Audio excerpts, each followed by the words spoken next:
भूल गया उस दुनिया को जिसमें दीवाना करता था मौज।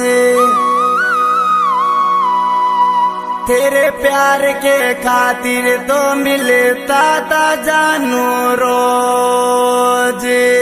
अली प्यार में तो गोरी